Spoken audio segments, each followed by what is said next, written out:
Hi guys, welcome back to my channel. If you're new here, my name is Kayla and I make YouTube videos on faith, motherhood, and lifestyle. It has been a while since I uploaded here on my channel, and honestly, it's because I've just been living life, right? Living life in real life. Recently my husband turned 30, so we celebrated his 30th birthday. Fall is actually my favorite season, so we've just been enjoying the fall season as a family, and I've been doing majority of that off of camera. I did film a little bit, so I'll insert some clips of what we've been up to. We've been doing a lot of fall activities like dissecting pumpkins. We did dissect a pumpkin and I had the boys like label which parts of the pumpkin were which, and we talked about like the fiber strands and the seeds. We counted the seeds. It was a thing. And then we also did some pumpkin carving with their papa. We do that every year, either with my dad or my husband's dad. We did pumpkin carving, so that was fun. We've just been enjoying the season off of camera. But today I wanted to film an update on how our homeschool has been going, because we have still been going strong with that. And I wanted to give you all an update on the curriculum that I chose and whether or not I'm going to continue to use this curriculum, whether I've switched to something new. Do I have any regrets on the curriculum that I chose? If you haven't already, you should check out the video where I discussed the curriculum I chose for my kindergartner and my preschooler. I will leave that in the cards linked above, so check that out if you haven't already. But I'm just going to review what I've liked and what I've enjoyed, and then some things that I didn't enjoy so much. Okay, so we will start with math. So for my preschooler, I have been using Horizons Math. This is Math Book 1, and it is for K level, so for kindergartners, but I have been using it with my preschooler and I have been loving it so far. No regrets purchasing this curriculum. I believe it starts off very slow. So it starts off as if you're starting from the very beginning. So as if your child does not know how to count to 10, maybe they don't know, you know, just very basic. It starts from the very beginning. So if you've been working with your child for a little while, then the first few lessons they may pick up on like very quickly, but eventually it does get more challenging, obviously, as each lesson goes on. But this was perfect for when my preschooler was where he is development wise. So I really do enjoy this one. Just to give you an idea of some of the lessons that are in it. The first lesson, it just has you count the kids in the picture, right? Then the second lesson, it has you circle the correct number of objects that corresponds with, you know, with the picture. And then it goes on and on. So circle the student on the right, circle the student on the left. So I do like that it starts out very slowly and builds on it. For kindergarten, I feel like this may be a little, maybe for a kindergartner who did not go to preschool, this may be, you know, really good. But for someone who's already gone through preschool, I feel like for a kindergartner, the first few lessons would be really slow.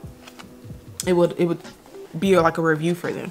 But for my 4-year-old, this has been perfect and I have been really enjoying it. I do plan on finishing that for the school year, and there is a book 2 to that. So once we get through with Horizons Math Book 1, we will go on to Math Book 2. Now for my kindergartner, we have been using Kindergarten Math with Confidence. This is by Kate Snow. So I have the workbook as well as the instructor's guide. Now with this, she also takes the approach from your child maybe not have gone to preschool. Everything is just like from the very beginning.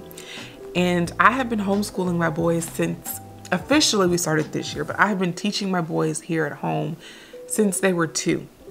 So although my child did not go to preschool, we did preschool here. So this is not challenging for him. The first few lessons have been just like review, and we're still, I believe, in review. When I flipped through this, I don't feel like we will get to something that's like a new concept from him until we get to like unit 5. And that's pretty far in the book. Like that's like halfway through the book. This is the half that, you know, we're still going through. That's honestly all review for him. And then this is the half where it, you know, will start to get more challenging for him. Now I am still rocking with this curriculum because in the beginning of the book, she says that, you know, if your child has gone to preschool, they may know a few things, but not to skip any of the lessons because it'll just ensure that they have like a strong foundation. So I've been trying really hard not to skip. Like, okay, so for instance, literally we just started doing this today in like a supplemental activity that I did with them. More, less, and equal. So I think I put in a few clips. If not, I will add some here now, but I recently purchased this little scale from Target, and we were working on more, less, and equal, but you know, using the scale to talk about that. But that doesn't start until like less than 11. And we're already kind of like going, my 4-year-olds and my 5-year-olds are already kind of going over that. So I think I'm just kind of like, I kind of moved faster than this curriculum, and that's okay. I do love the way that she teaches though in this book. I love that it's hands-on, that it requires movement. I will say one of the activities was creating a store here at home, just using items that we have around the house. It did introduce money because that's not something that I introduced to them just yet, but it introduced the concept of like having a little store, and my son loved that activity. So I have been doing that with him even when we're not using the curriculum. That's just a game that we've been doing to start math off for the day. So I will say I do like the curriculum and how she teaches in it. If anything, I will just flip forward till I believe, you know, we get to a point where where it starts to get a little challenging for him. Now, something I do for math, because a lot of that is review, is supplement his math. So I just think of activities and games that we can do to challenge him. So right now he's on addition and subtraction. So for instance, this is a workbook that I got from the Dollar Tree. And in this workbook, it just has a lot of addition problems. So I'll have him see the equation here. I'll have him recreate it with like little math manipulatives that we have, like our counting bears or our number blocks. So I'll have him recreate the problem. Also with our number magnets on his baking sheet. And then I'll have him answer it on the equation in the book, as well as, you know, physically with all of the items that he has. So that's just an example of like when I say supplement, I'll do that instead of working out of the curriculum, because the curriculum can be a little boring for him. I will say for reading or language arts though, I love the curriculum that I chose. For my kindergartner, I went with the Good and the Beautiful, language arts and literature level K. So I have the course book here. I love this curriculum. I also got the reading booster books as well as the cards, the reading booster cards, and I love this curriculum. It has been perfect. So before we started this curriculum, we were already like blending sounds and starting to read, and I felt myself getting to a point where it's like, okay, where do I go from here? So he knows his letter sounds. He knows his the long A sound and the short A sound. He knows his vowels and his consonants, but it's like, now where do I go to like push him along? In this curriculum, even though we had to backtrack just a little bit, I did not mind, because honestly, you only get good at reading by practicing. So for me, it was like, okay, we'll continue to stall here for a second.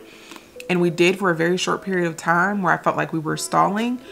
And now I feel like we're right on par with what this curriculum is doing. And he's improved with reading. His confidence in reading has improved. So yeah, 10 out of 10 recommend this curriculum. Now for my preschooler, I have Get Ready for the Code. Now this book comes in a series, the A, B, and C series, and I enjoy this book for my preschooler. So this one is also as if you're starting from the very beginning, which for my preschooler, I kind of am when it comes to language and reading. So as far as like letter recognitions, letter sounds, things like that, this book has been perfect, spot on. He loves doing it. He doesn't get frustrated with it. It's not boring for him because a lot of this is new for him, but it's also challenging, so he just enjoys having fun with it. So we will get through all 3 of these books. Okay, so something that I love to supplement for our reading and language arts on days where I don't necessarily want to do the curriculum is this program. It's called Junior Great Books. I really do not remember how I stumbled across this. It had to be when I was doing research on homeschool and I was just trying to find all the resources and figure out all the things. I think I found this online and I ordered it.